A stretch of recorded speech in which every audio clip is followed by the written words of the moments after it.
Pariyatti Audiobooks presents Review of Buddhism Without Beliefs from Investigating the Dhamma by Bhikkhu Bodhi, narrated by Jonathan Nelson.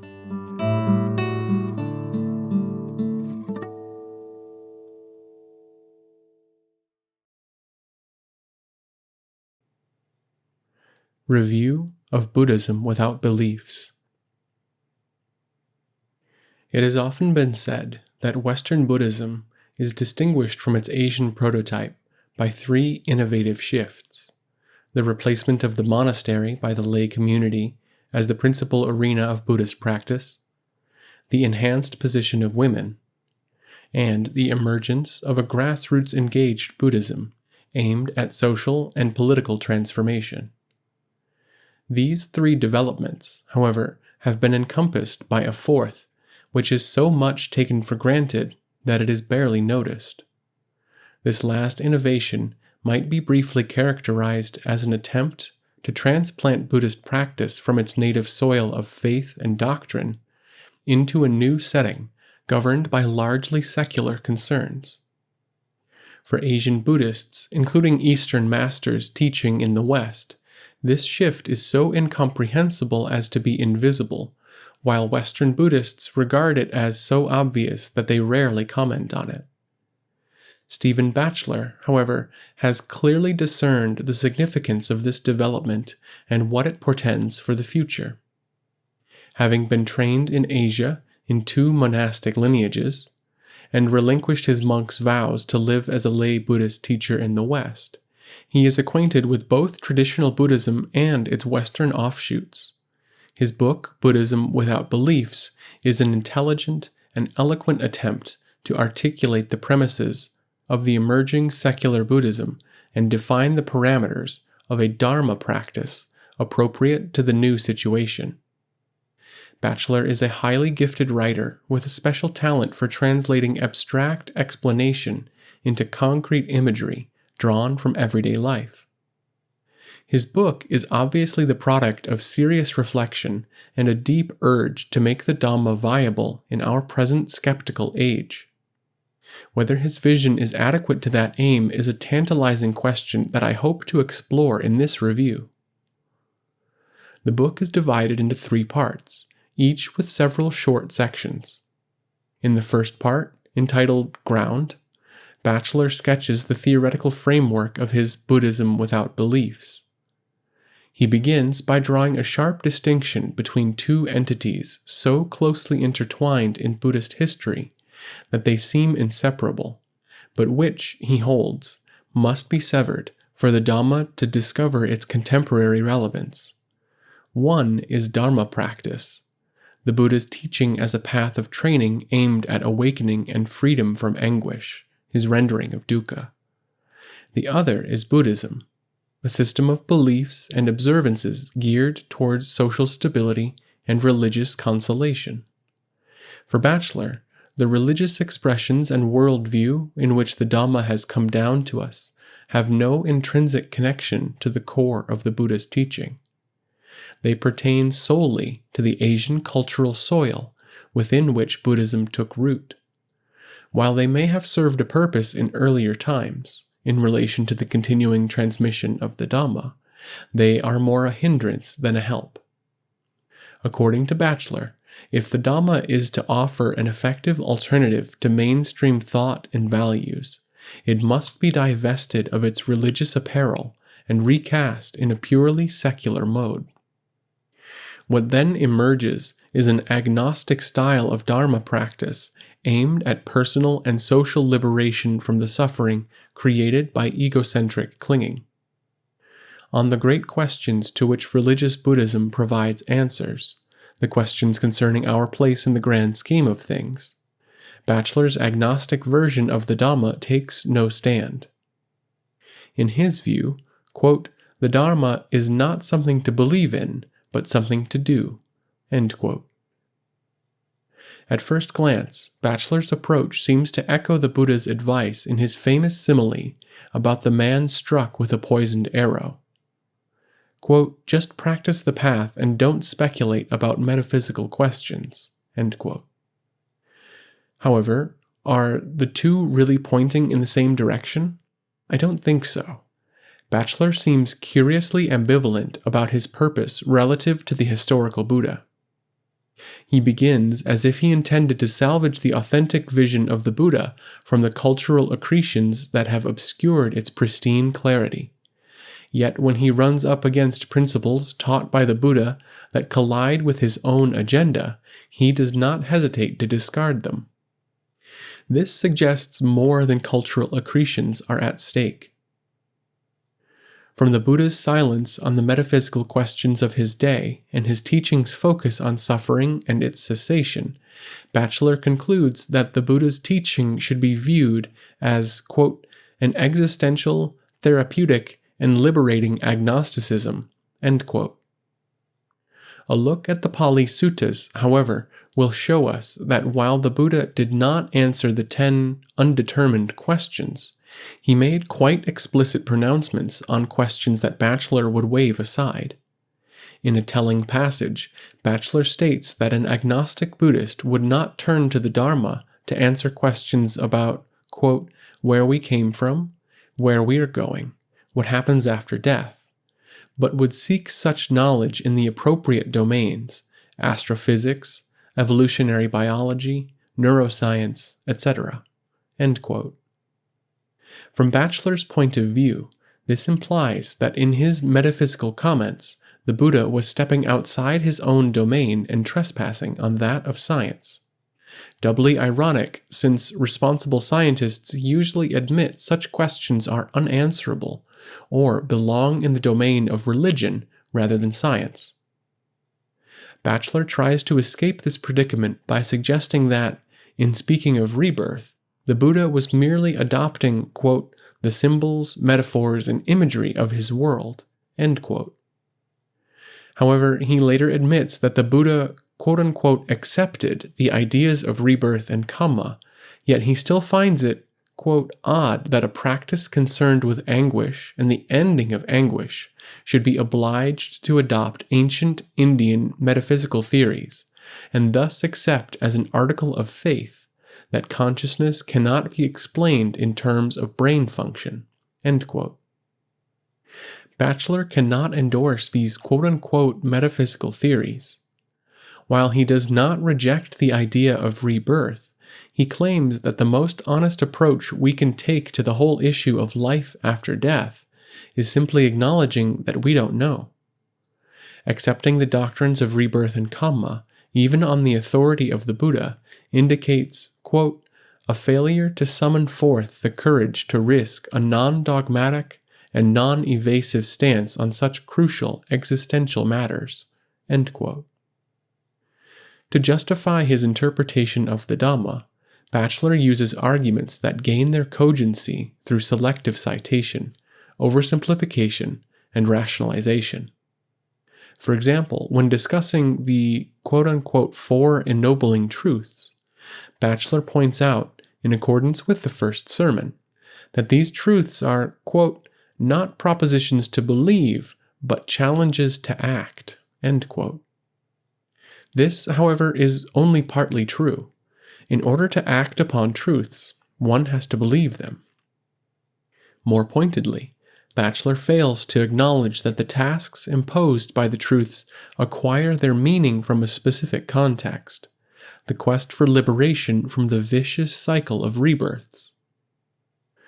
Lifting the 4 noble truths out of their original context shared by the Buddha and his adherents, and transposing them into a purely secular framework, alters their meaning in crucial ways.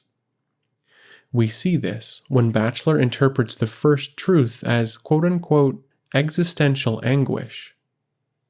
For the Buddha and subsequent sacred tradition, dukkha really means the suffering of repeated becoming in the round of rebirths. Thus, if one dismisses the idea of rebirth, the 4 truths lose their depth and scope. The sharp dichotomy that Batchelor posits between quote-unquote Dharma practice and quote-unquote religious Buddhism also is hard to endorse. Rather, we should recognize a spectrum of Buddhist practices, ranging from simple devotional and ethical observances to more advanced contemplative and philosophical explorations. What makes them specifically part of the Buddhist Dhamma is that they are all enfolded in a distinctive matrix of faith, and understanding that disappears when quote-unquote Dharma practice is pursued based on different presuppositions. Batchelor describes the premises that underlie traditional lay Buddhist practice, such as karma and rebirth, as mere quote-unquote consolatory elements that have crept into the Dhamma and blunted its critical edge. Yet to speak thus is to forget that such principles were repeatedly taught by the Buddha himself, and not always for the sake of consolation, as a glance through the Pāli Nikayas would show.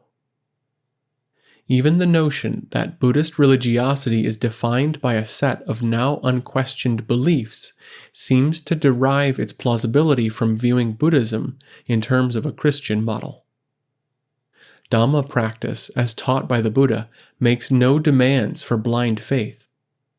The invitation to question and investigate is always extended. One first approaches the Dhamma by testing those teachings of the Buddha that come into the range of one's own experience. If they stand up under scrutiny, one then places faith in the teacher and accepts on trust those points of his teaching that one cannot personally validate. Collectively, all these principles make up right view, the first step of the Noble Eightfold Path. Subjecting the principles to insistent agnostic questioning, as Batchelor proposes, derails one's practice from the start. In the Buddha's version of the path, one begins with certain beliefs that serve as guidelines to right understanding and right practice. Then, when one's practice matures, initial belief is transcended by personal realization based on insight. Once one arrives at the far shore, one can leave behind the entire raft, but one doesn't discard the compass before one has even stepped on board. The middle portion of the book is called Path and provides a sketch of Batchelor's agnostic conception of Dharma practice. His explanations here are clear and lively, allowing him to display the creative side of his literary gifts. Notably absent in Batchelor's conception of the path is the traditional foundation for Buddhist practice, going for refuge to the three jewels. Of course, such an obviously religious act hardly makes sense in the framework of agnostic Dharma practice. This omission, however, is quite significant, I think, because a world of difference must separate the practice of the agnostic Dharma follower from that of the confirmed Buddhist who has gone for refuge. Batchelor mentions no code of moral rules, not even the 5 precepts. At several points, in fact, he speaks lightly of the codification of ethics, proposing moral integrity in its place. While his analysis of moral integrity includes some impressive insights, it remains questionable to me whether integrity alone, without concrete guidelines, is a sufficient basis for ethics. In the final part, Fruition, Batchelor explores the consequences of his conception of Dharma practice as a quote-unquote passionate agnosticism. He begins with an account of the meditative path that strikes me as very strange. As mindfulness develops, he explains, the process of meditation evolves into a radical, relentless questioning of every aspect of experience until we find ourselves immersed in a profound perplexity that envelops our whole being. For Batchelor, quote, this perplexed questioning is the central path itself, end quote. A path that does not seek any answers nor even a goal. For one like myself, nurtured on the Pāli texts, this seems a bizarre conception of quote-unquote Dharma practice. Granted, the purpose of meditation is not simply to gain confirmation of one's belief system, But does this justify using the raft of the Dhamma to founder in the treacherous sea of doubt, rather than to cross to the far shore? The Buddha repeatedly emphasized that insight meditation leads to direct knowledge of the true nature of things, a knowledge that pulls up doubt by its roots. This shows again the bearing of one's starting point on one's destination. If one starts off with the agnostic imperative, one descends ever deeper into mystery and doubt. If one places trust in the Dhamma and accedes to right view, one's path culminates in right knowledge and right liberation. In the last sections of the book on quote-unquote imagination and quote-unquote culture, Batchelor tackles the problem of the encounter between Buddhism and the contemporary world. He points out that throughout its history, the Dhamma has rejuvenated itself by continually altering its forms to respond to changing social and cultural conditions. This creative adjustment was an act of imagination, of creative vision on the part of gifted Buddhist thinkers, who thereby gave birth to a fresh manifestation of the teaching. Later, however, institutionalized religious orthodoxy stepped in, placed the new forms under its authority, and thereby squelched the creative impulse imparted by the founders.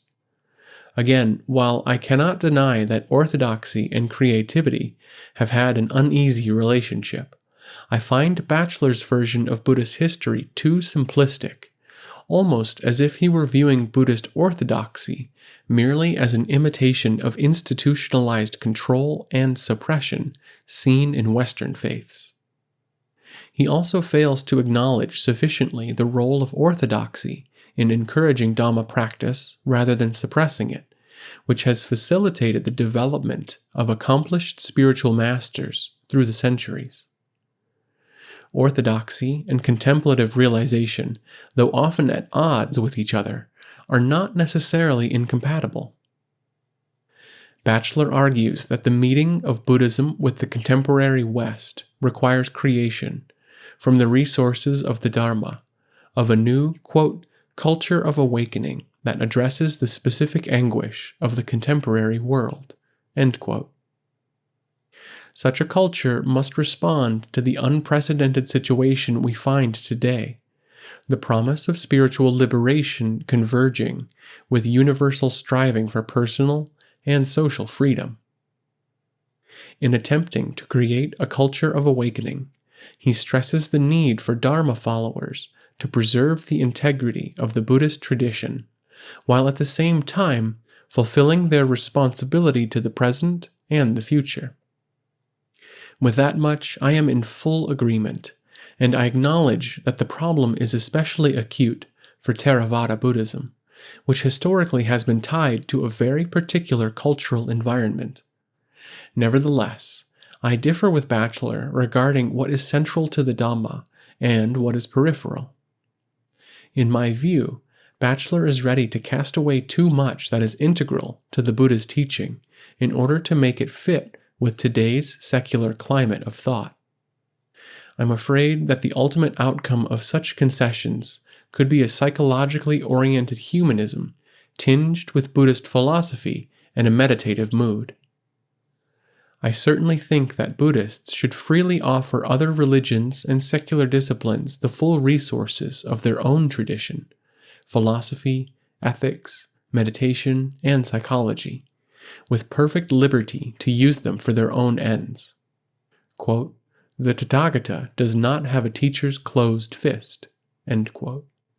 But we still have to draw a sharp line between what the Buddha's Dhamma is and what is not. I would say all such practices undertaken outside the context of going for refuge are still on the hither side of Dhamma, not yet within its fold. When the secular presuppositions of modernity clash with the basic principles of right understanding stressed by the Buddha, I maintain there is no question which of the two must be abandoned. Samsara as the beginningless round of rebirths, Kamma as its regulative law, Nibbana as a transcendent goal. Surely these ideas will not get a rousing welcome from skeptical minds. A sense of refuge, renunciation, and compassion based on the perception of universal suffering, a striving to break all mental bonds and fetters. Surely these values are difficult in an age of easy pleasure. Yet these are all so fundamental to the true Dhamma, so closely woven into its fabric, that to delete them is to risk nullifying its liberative power. If this means that Buddhism retains its character as a religion, so be it. I see nothing to fear in this. The greater danger comes from diluting the teaching so much that its potency is lost. The secularization of life and the widespread decline in moral values have had grave consequences throughout the world, jeopardizing our collective sanity and survival. Today, a vast cloud of moral and spiritual confusion hangs over humankind, and Bachelor's agnostic Dharma practice seems to me a very weak antidote indeed. In my view, what we require is a clear articulation of the essential principles taught by the Buddha himself in all their breadth and profundity. The challenge, and it is a difficult one, is to express these principles in a living language that addresses the deep crises of our time.